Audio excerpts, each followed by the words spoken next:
క్రీస్తునందు ప్రియమైన మీ అందరికీ ప్రభువైన యేసుక్రీస్తు నామములో వందనాలు తెలియపరుస్తున్నాను. లెంటులో 13వ రోజు కొరకు దేవుని యొక్క వాక్యమును మనం చదువుకుందాం. పేతురు రాసినటువంటి మొదటి పత్రిక మొదటి అధ్యాయము 24వ వచనాన్ని మనం ధ్యానం చేద్దాం. మనము పాపముల విషయమై చనిపోయి నీతి విషయమై జీవించినట్లు ఆయన తానే తన శరీరమందు మన పాపములను మ్రాను మీద మోసుకొనెను. ప్రార్థన చేసుకుందాం. మహాపరిశుద్ధుడా, ప్రేమ కనికరము కలిగిన మా ప్రియపరలోకపు తండ్రి, నీకు వందనాలు. ఈ సమయంలో నాతో మా అందరితో మాట్లాడమని, నీ కృపతోడుగా ఉండమని యేసునామములో అడిగి వేడుకొనుచున్నాం మా తండ్రి, ఆమేన్. క్రీస్తునందు ప్రియమైనటువంటి వాళ్ళారా, కొత్త నిబంధనలో ప్రతి పుస్తకంలోనూ అలాగే ప్రతి పత్రికలోనూ క్రీస్తు శ్రమ, మరణ, పునరుత్థానాల గురించినటువంటి అంశాలు, వాటి వల్ల మనకు కలిగినటువంటి ఫలాలు మరి స్పష్టంగా రాయటం జరిగింది. అయితే ఈ పేతురు రాసినటువంటి మొదటి పత్రికలో క్రీస్తు ప్రభువారు ఎందుకు బాధపడ్డాడు, ఏ ఉద్దేశంతో ఆయన శ్రమను అనుభవించాడు, ఆ శ్రమ, మరణ, పునరుత్థానాల వలన కలిగినటువంటి మేలులు ఏమై ఉన్నవి అనేటువంటివి ఈ పుస్తకం మొత్తం మీద మనం క్లుప్తంగా ధ్యానం చేద్దాం. మీరు మొదటి అధ్యాయము 2వ వచనాన్ని గనక మీరు గమనించి చూసినప్పుడు అక్కడ ఉన్నటువంటి మాట ఏంటంటే, యేసుక్రీస్తు అపోస్తుడైన పేతురు తండ్రి అయిన దేవుని భవిష్యత్తు జ్ఞానమును బట్టి ఆత్మ వలని పరిశుద్ధత పొందిన వారై విధేయులగుటకు యేసుక్రీస్తు రక్తం వలన ప్రోక్షించబట్టుకు ఏర్పరచబడిన వారికి, అనగా పొంతు, గలతీయ, కప్పదోకియ, ఆసియా, బితూనియా అను లేఖనముల యందు చెదరని వారిలో చేరిన యాత్రికులకు శుభమని చెప్పి వ్రాయినది. మీకు కృపయు సమాధానము విస్తరించులునుగాక. ఈ లేఖన భాగాన్ని మనం గమనించి చూసినప్పుడు ఇక్కడ ఆనాటి క్రైస్తవ సమాజం అనేటువంటిది శ్రమలు రావటాన్ని బట్టి, ఇబ్బందులు తలెత్తటాన్ని బట్టి వారు చెదరిపోయారు. యెరూషలేము నుండి చాలామంది చెదరిపోయారు. అంటే ఈ చెదరిపోయినటువంటి వారి యొక్క పరిస్థితి ఎలా ఉంటుందో మీకు మనందరం ఆలోచించవచ్చు. పరాయి ప్రాంతాల్లో వాళ్ళ యొక్క జీవన విధానం, వారి యొక్క ఆర్థిక పరిస్థితులు, వాళ్ళకు ఎదురయ్యేటువంటి సవాళ్ళు చాలా భయంకరంగా ఉంటాయి. అలాంటి శ్రమల్లో, ఇబ్బందుల్లో, ఇరుకులో ఉన్నటువంటి వాళ్లకు క్రీస్తు ప్రభు వారి యొక్క శ్రమను, ఆయన శ్రమ ద్వారా కలిగినటువంటి మేలుల్ని మీరెప్పుడు కూడా గుర్తుపెట్టుకోవాలన్నటువంటి అంశాల గురించి చెప్తా ఉన్నాడు. మొట్టమొదట మీరు చూసినప్పుడు ఏంటంటే, యేసుక్రీస్తు ప్రభు రక్తం వలన ప్రోక్షించబడినటువంటి వారికి శుభమని చెప్పి వ్రాయినది. ఈరోజు యేసుక్రీస్తు ప్రభు రక్తం వలన మనందరం ప్రోక్షించబడుతున్నాం. మీరు గమనించి చూసినప్పుడు పాత నిబంధనలో ఎవడైనా అపవిత్రుడైతే, పాపి అయితే, దేనైనా అపవిత్రమైనటువంటి దాన్ని ముట్టితే ఒక గొర్రెపిల్ల యొక్క రక్తం ద్వారాగా ఆ రక్తం వారి మీద ప్రోక్షించటాన్ని బట్టి, లేదా బూడిదతో కూడినటువంటి నీళ్లు, ఆ వధించబడినటువంటి గొర్రెపిల్ల యొక్క బూడిదని తీసుకొచ్చి నీళ్ళలో కలిపి జల్లినప్పుడు వాళ్ళు ప్రోక్షించబడి పరిశుద్ధపరచబడినట్లుగా మనం అక్కడ చూస్తా ఉన్నాం. అయితే ఇక్కడ మనం చూసినప్పుడు యేసుక్రీస్తు ప్రభు వల్ల రక్తం వల్ల ప్రోక్షించబడినటువంటి వారికి శుభమని చెప్పి రాయినది. కనుక క్రీస్తునందు ప్రియమైనటువంటి వాళ్ళారా, క్రీస్తు రక్తం వల్ల మనం ప్రోక్షించబడతాం, పవిత్రపరచబడతాం, మరలా దేవునికి సమీపస్తులు అవటం, దేవుని యొద్దకు రావటం అనేటువంటిది మనకు ఒక గొప్ప మేలును చూపిస్తూ ఉంది. తర్వాత 3వ వచనాన్ని గనక మీరు అక్కడ గమనించి చూస్తే, మన ప్రభువు యేసుక్రీస్తు తండ్రి అయిన దేవుడు స్తుతింపబడును గాక.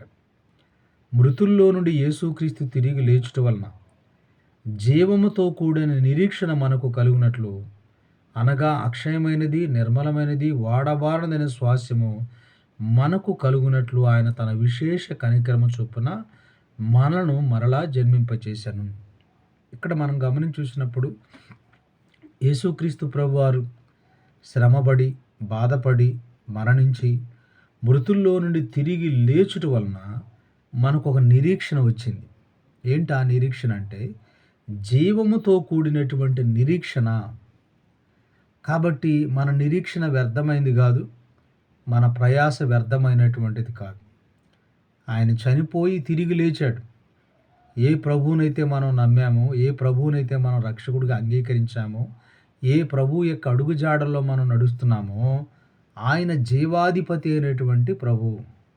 మరణము యొక్క ముల్లును విరిచి, మరణమా నీ ముల్లెక్కడ, మరణమా నీ విజయమెక్కడని ఆయన మృతుల్లో నుండి తిరిగి లేచి తండ్రి కుడిపార్శ్వం ఉన్నటువంటి వాడు.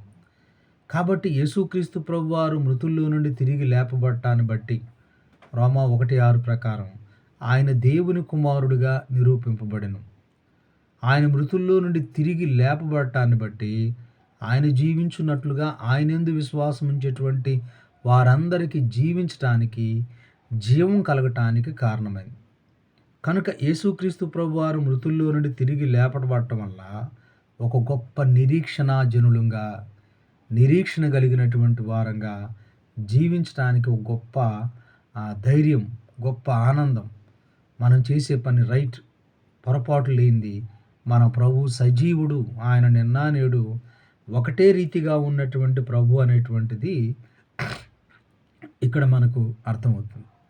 తర్వాత మీరు గమనం చూసినప్పుడు 1వ అధ్యాయము 19వ వచనాన్ని గనక మీరు గమనం చూస్తే అక్కడ అంటాడు, అమూల్యమైన రక్తము చేత అనగా నిర్దోషమును నిష్కలంకమగు గొర్రెపిల్ల వంటి క్రీస్తు రక్తము చేత మీరు విమోచించబడితరని మీరు ఎరుగుదురు కదా. పూర్వం వ్యర్థమైనటువంటి పితృపారంపరమైనటువంటి బంగారాన్నో వెండినో ఇవన్నీ చెల్లించి దాని ద్వారాగా వాళ్ళ అప్పుల నుంచి విమోచించబడ్డారు. వాళ్ళకున్న ప్రాబ్లమ్స్ నుంచి విడిపించబడ్డారు. అయితే నీవు నేను యేసుక్రీస్తు ప్రభువారు శ్రమపడి చనిపోయి సమాధి చేయబడి లేపబట్టాన్ని బట్టి మనకు కలిగినటువంటిది ఏంటంటే అమూల్యమును నిర్దోషమును నిష్కలంకమైన గొర్రెపిల్ల వంటి రక్తము చేత మీరు విమోచించబడితరని మీరు ఎరుగరా. కాబట్టి యేసుక్రీస్తు ప్రభు శ్రమ ద్వారా, మరణము ద్వారా, పునరుద్ధానం ద్వారాగా మనకు విమోచన కలిగింది. అంటే ఈ మొదటి అధ్యాయంలో క్రీస్తు రక్తం వల్ల మనం ప్రోక్షించబడ్డాం. క్రీస్తు రక్తం వల్ల మనం ఒక గొప్ప నిరీక్షణ కలిగి ఉండటానికి అవకాశం కలిగింది. క్రీస్తు శ్రమ, మరణ, పునరుద్ధానం వలన మనకు విమోచనము అనేటువంటిది కలిగింది అనేటువంటిది ఈ మొదటి అధ్యాయంలో మనకి కనపడతాం. తర్వాత 2వ అధ్యాయం 4వ వచనం కనుక చూస్తే, మనుషుల చేత విసర్జించబడినను దేవుని దృష్టికి ఏర్పరచబడినది అమూల్యమగు సజీవమైన రాయగు ప్రభువునొద్దకు వచ్చిన వారై యేసుక్రీస్తు ద్వారా దేవునికి అనుకూలమగు ఆత్మ సంబంధమైన బలులర్పించుటకు పరిశుద్ధ యాజకులుగా ఉన్నట్లు మీరు సజీవమైన రాళ్లవలే ఆత్మ సంబంధమైన మందిరముగా కట్టబడుతున్నారు. ఇక్కడ ఏమంటున్నాడు? ఇదిగో మనుషుల చేత విసర్జించబడినటువంటి వాడు మన ప్రభు. కాబట్టి అలాంటి ప్రభువునొద్దకు దేవుని దృష్టికి ఏర్పరచబడినటువంటి అమూల్యమైనటువంటి రాయును, సజీవమగు రాయగు ప్రభువునొద్దకు యేసుక్రీస్తు ప్రభువారు మనుషుల చేత అయితే విసర్జించబడ్డాడు, కానీ ఆయన దేవుని దృష్టిలో అమూల్యమైనటువంటి వాడు, సజీవమైనటువంటి రాయగు ప్రభు. ఆయన దగ్గరకు వచ్చినటువంటి మనందరం ఏం చేయబడతా ఉన్నా అంటే యేసుక్రీస్తు ద్వారాగా దేవునికి అనుకూలమైనటువంటి ఆత్మ సంబంధమైనటువంటి బలులను అర్పించుటకు పరిశుద్ధ యాజకులుగా ఆత్మ సంబంధమైనటువంటి రాళ్లవలే, సజీవమైనటువంటి రాళ్లవలే ఆత్మ సంబంధమైన మందిరంగా కట్టబడుతున్నాం. అంటే ఏ మనుషుల చేత ఏ ప్రభు తృణీకరించబడ్డాడో ఆ ప్రభు దగ్గరికి మనం వచ్చినప్పుడు మనం ఏమవుతా ఉన్నామంటే పరిశుద్ధ యాజకులుగా మారుతా ఉన్నాం. సజీవమైనటువంటి రాళ్లవలే మనం మారుతా ఉన్నాం. అలాగే ఆత్మ సంబంధమైనటువంటి మందిరంగా మనం ఏం చేయబడతామంటే కట్టబడుతున్నటువంటి వాళ్ళంగా మనం అక్కడ కనబడుతూ ఉన్నటువంటి వ్యక్తిగా కనబడుతున్నాం. కాబట్టి ఇక్కడ యేసుక్రీస్తు ప్రభువారిని గురించి చెప్తున్న మాట ఏంటంటే, దేవుడు అమూల్యమైనటువంటి రాయిని సియోనులో, దేవుడు ఆయన మూలరాతిని సియోనులో స్థాపించాడు. విశ్వసించువాడు, ఆయనందు విశ్వాసం ఉంచువాడు ఏమాత్రము సిగ్గుపడడు. యేసుక్రీస్తు ప్రభువునందు విశ్వాసం ఉంచిన వాడు ఏమాత్రం సిగ్గుపడడు. ఇది ఈ 2వ దానిలో మనం కనబడతా ఉంది. అంతేకాదు 2వ అధ్యాయం 9వ వచనం మీరు చూసినప్పుడు, దేవుడు మనల్ని పిలిచినటువంటి పిలుపు చీకటిలో నుండి వెలుగులోనికి ఆయన గుణాతిశయములు ప్రచురం చేయటానికి రాజులైన యాజక సమూహముగా, దేవుని సొత్తై ఉన్నటువంటి పిల్లలుగా, ప్రజలుగా ఉండటానికి దేవుడు మనల్ని పిలిచాడు. ఆ ఉద్దేశ్యం ఏందంటే, ఒకప్పుడు కనికరింపబడక, ఇప్పుడు కనికరింపబడతా ఉన్నాం. ఒకప్పుడు మనం దేవునికి దూరస్తులమై ఉన్నాము. ఇప్పుడు దేవునికి దగ్గరయ్యాం. ఇప్పుడు దేవుని సొత్తై ఉన్నాం. ఇవన్నీ దేని ద్వారా జరిగినియి? యేసుక్రీస్తు ప్రభు శ్రమ, మరణ, పునరుద్ధానాల వలన, ఆయన యొక్క రక్తం వల్ల మనకు కలిగినటువంటి మేలులనేవి ఇక్కడ మనం చూడాలి. తర్వాత 2వ అధ్యాయం 21వ వచనం గనక మీరు చూస్తే, క్రీస్తు కూడా మీ కొరకు బాధపడి, మీరు తన అడుగు జాడలయందు నడుచుకున్నట్లు మీకు మాదిరి ఉంచిపోయెను. పక్కన మీరు అక్కడ 20వ వచనం చూసినప్పుడు, కొన్నిసార్లు తప్పులు చేయకుండా మనం బాధకు గురవుతూ ఉంటాం. అవమానాలకు గురవుతూ ఉంటాం. అలాంటి పరిస్థితుల్లో మనం క్రీస్తును మనం జ్ఞాపకం చేసుకోవటం. క్రీస్తు ప్రభువారు ఎందుకు బాధపడతాడంటే, ఇదిగో మనము ఆయన అడుగు జాడలయందు నడుచుకున్నట్లుగా ఆయన మన కొరకు మాదిరి ఉంచిపోయెను. శ్రమపడ్డాడు. ఎందుకని? ఆయన నోట ఏ కపటము లేదు, పాపము లేదు, దూషింపబడియు బదులు దూషించలేదు. శ్రమ పెట్టబడియు బెదిరింపక న్యాయముగా తీర్పు తీర్చి దేవునికి తాను అప్పగించుకున్నాడు. ఎందుకంటే మనము ఆయన అడుగు జాడలయందు నడుచుకునేటట్లు.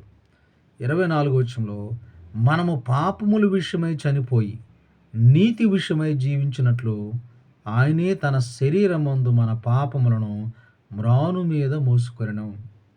కనుక క్రీస్తునందు ప్రియమైనటువంటి వాళ్ళారా, ఈ 2వ అధ్యాయంలో ఈ శిలువ శ్రమానుభవాన్ని గురించి తెలియపరుస్తున్న మాటలు ఏంటంటే, యేసు ప్రభువారు మనుషుల చేత విసర్జించబడ్డాడు. ఆయన విసర్జించబడటం వల్ల ఆయన అక్కడ ఉన్నటువంటి మనకు కలిగిన మేళ్ళంటే, ఆత్మ సంబంధమైనటువంటి యాజకులుగా మనం మారుతా ఉన్నాం. సజీవమైనటువంటి రాళ్ల వలె మార్చబడతా ఉన్నాం. అన్నిటికన్నా కూడా ఆత్మ సంబంధం వలె మందిరముగా మనం కట్టబడతా ఉన్నాం. ఆయనందు విశ్వసించేవాడు ఎవ్వడు కూడా సిగ్గుపడేటువంటి అవకాశం లేదు. ఎందుకంటే ఆయన ఉన్నవాడు, నమ్మదగిన దేవుడు, సజీవుడైనటువంటి ప్రభు. అలాగే ఇక్కడ ఏమన్నా అంటే, మనము ఆయన అడుగు జాడలయందు నడుచుకున్నట్లు ఆయన మన కొరకు మాదిరి చూపాడు. అనీతిమంతులమైనటువంటి మనము నీతిమంతులగునట్లుగా చనిపోయి మన కొరకు ఆయన ఏం చేశారంటే, ఆయన సజీవుడిగా మన కొరకు జీవించున్నట్లుగా తన శరీరమందు మ్రాను మీద ఆయన ఏం చేసినట్టు, శరీరమందు మన పాపమును మ్రాను మీద మోసుకొని వెళ్ళెను. కనుక మీరందరూ గొర్రెల వలె దారి తప్పిపోతారు. ఇప్పుడు ఆత్మల కాపరి అయిన అధ్యక్షుడైన ఆయన వైపుకు మళ్ళీ ఉన్నారు. దేవుని ప్రేమను అర్థం చేసుకోవటాన్ని బట్టి, ఇంతగా దేవుడు నన్ను ప్రేమించాడని ఆ ప్రేమను అర్థం చేసుకోవటాన్ని బట్టి, గొర్రెల వలె దారి తప్పిపోయినటువంటి ప్రతి ఒక్కరూ ఈరోజు జీవము కలిగిన దేవుడి వైపు, ప్రభు వైపు తిరగటానికి ఏమైందంటే ఒక గొప్ప మాదిరి కనపడతాం. తర్వాత 3వ అధ్యాయం 18వ వచనాన్ని కనుక మీరు చూస్తే, అక్కడ అంటాడు, ఒకవేళ ఏలయనగా మనను దేవుని యొద్దకు తెచ్చుటకు అనీతిమంతుల కొరకు నీతిమంతుడైన క్రీస్తు శరీర విషయములో చంపబడి, ఆత్మ విషయములో బ్రతికింపబడి, పాపముల విషయములో ఒక్కసారి శ్రమపడెను. ఇక్కడ ఏం చెప్తా ఉన్నా అంటే, మనలను దేవుని యొద్దకు తెచ్చుటకు శరీర విషయంలో చంపబడి, ఆత్మ విషయములో బ్రతికింపబడి, పాపముల విషయములో ఒక్కసారి శ్రమపడెను. కాబట్టి నిన్ను, నన్ను, మనందరినీ దేవుని యొద్దకు తీసుకురావటానికి యేసుక్రీస్తు ప్రభువారు ఏమనుభవించాడంటే, శ్రమను అనుభవించాడు, బాధను అనుభవించాడు అనేటువంటిది ఈ భాగంలో మనకు కనపడతాం. 4వ అధ్యాయం 1వ వచనం కనుక చూస్తే, క్రీస్తు శరీరమందు శ్రమపడిన గనుక మీరును అట్టి మనసును ఆయుధముగా ధరించుకొనుడి. క్రీస్తు ప్రభువారు శ్రమ పడటాన్ని బట్టి మనకు ఒక ఆయుధం అనేటువంటిది వచ్చింది. యేసు ప్రభు ఏం చెప్పారంటే, లోకంలో మీకు శ్రమ కలుగుతుంది, మీరు ధైర్యంగా ఉండండి, నేను లోకమును జయించి ఉన్నాను అంటాడు. కాబట్టి శ్రమల్లో ధైర్యంగా ఉండటానికి, శ్రమల్లో ఆనందంగా ఉండటానికి, శ్రమల్లో నిబ్బరంగా ఉండటానికి మనం కలిగినటువంటి ఆయుధం ఏంటంటే, మనం సేవిస్తున్న ప్రభు, మనం అనుసరిస్తూ ఉన్నటువంటి ప్రభువు కూడా శ్రమ పడ్డాడు. ఆ శ్రమల్లోనే దేవుని పట్ల భక్తిని, విధేయతను, విశ్వాసాన్ని, నిరీక్షణ కలిగి ఆ కార్యమును ఆయన తుదముట్టించి ఒక విజయుడిగా, ఎందుకంటే ముందున్న అవమానము నిర్లక్ష్యపెట్టి, ముందున్న ఆనందం కొరకై అవమానము నిర్లక్ష్యపెట్టాడు ఆయన. కాబట్టి ఆ శ్రమల్ని భరించటం ఎలాగో, శ్రమల్లో సహనంగా ఉండటం ఎలాగో, శ్రమల్లో ఓర్పుగా ఉండటం ఎలాగో, మనకొక మనసుకి ఒక ఆయుధంగా క్రీస్తు శ్రమలనేటువంటివి మనకి ఇక్కడ మనకు మాదిరికరంగా కనబడతా ఉన్నట్లుగా మనకక్కడ కనబడతా ఉంది. అంతే విధంగా కాక మనం గమనించి చూసినప్పుడు 4వ అధ్యాయం 18వ వచనం చూసినప్పుడు, కాబట్టి దేవుని చిత్త ప్రకారం బాధపడువారు సత్ప్రవర్తన గలవారి నమ్మకమైన సృష్టికర్తకు తమ ఆత్మలను అప్పగించుకొనవలెను. 12వ వచనం అంటాడు, ఎవడైనను బాధను అనుభవిస్తే ఆ బాధల్లో ప్రభు మనకు తోడుకుంటాడు. మహిమా స్వరూపమైనటువంటి ఆత్మ మన మీద నిలిచేవాడుకుంటాడు కనుక ఆ శ్రమల్లో మీరు సంతోషించండి అని అంటాడు. అంటే శ్రమల్లో మనం ఒక ఆయుధం కలిగి ఉండటానికి, శ్రమల్లో మనం సంతోషంగా ఉండటానికి, శ్రమల్లో సత్ప్రవర్తన కలిగిన నమ్మకంగా దేవునికి ఆత్మలు అప్పగించుకోవటానికి మనకు మాదిరి ఎవరంటే యేసుక్రీస్తు ప్రభువారు శ్రమను అనుభవించి మాదిరికరమైన జీవితాన్ని కనపరిచాడు. 5వ అధ్యాయం 10వ వచనం కనుక మీరు చూస్తే అక్కడ అంటాడు, తన నిత్య మహిమనకు క్రీస్తునందు మిమ్మల్ని పిలిచిన సర్వకృపానిధియగు దేవుడు కొంచెము కాలం మీరు శ్రమపడిన పిమ్మట తానే మిమ్మును పూర్ణులుగా చేసి స్థిరపరిచి బలపరచును. యుగయుగములకు ప్రభావం ఆయనకు కలుగునుగాక. ఆమేన్. కనుక మీరు అక్కడ గమనించి చూసినప్పుడు శ్రమలు అక్కడ పిలిచిన దేవుని సర్వకృపానిధిగు దేవుడు కొంచెము కాలము శ్రమపడిన పిమ్మట 10 దినాలు శ్రమ కలుగుతుంది, నమ్మకంగా ఉండు, నేను నీకు జీవ కిరీటం ఇస్తానని చెప్పాడు. అలాగే ఇక్కడ ఏమంటున్నాడు, కొంచెము కాలం శ్రమపడిన పిమ్మట తానే మిమ్మల్ని పూర్ణులుగా చేసి స్థిరపరిచి బలపరచును.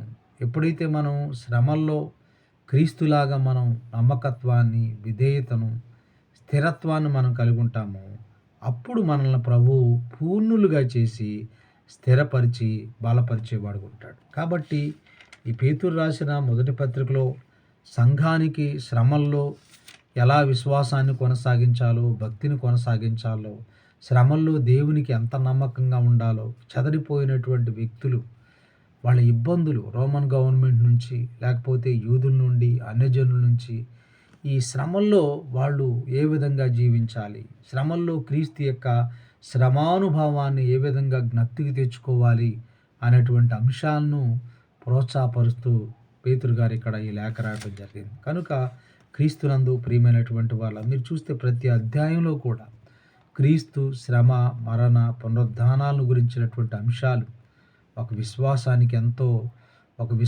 ఎంతో ప్రోత్సాహాన్ని, ఆధ్యాత్మిక బలాన్ని, శక్తిని కలుగు చేస్తాయి. అన్నిటికన్నా కూడా దేవుని ప్రేమను అమితంగా అర్థం చేసుకోవటానికి మనకు ఇవి అవకాశాన్ని కలిగిస్తాయి. అట్టి కృప దేవుడు మనందరికీ అనుగ్రహించును కాక. ఆమేన్. చిన్న ప్రార్థన చేసుకుందాం. పరిశుద్ధుడా, ఈ సమయంలో నాతో మా అందరితో మీరు మాట్లాడిన రీతిని బట్టి వందనాలు చెల్లిస్తూ ఈ మాటలు మా అందరి హృదయాల్లో ఫలింపు చేయమని యేసు నామములో అడిగి వేడుకొంచున్నాం తండ్రి. ఆమేన్. ప్రభువు మిమ్మల్ని దీవించును కాక. ఆమేన్. అందరికీ వందనాలు.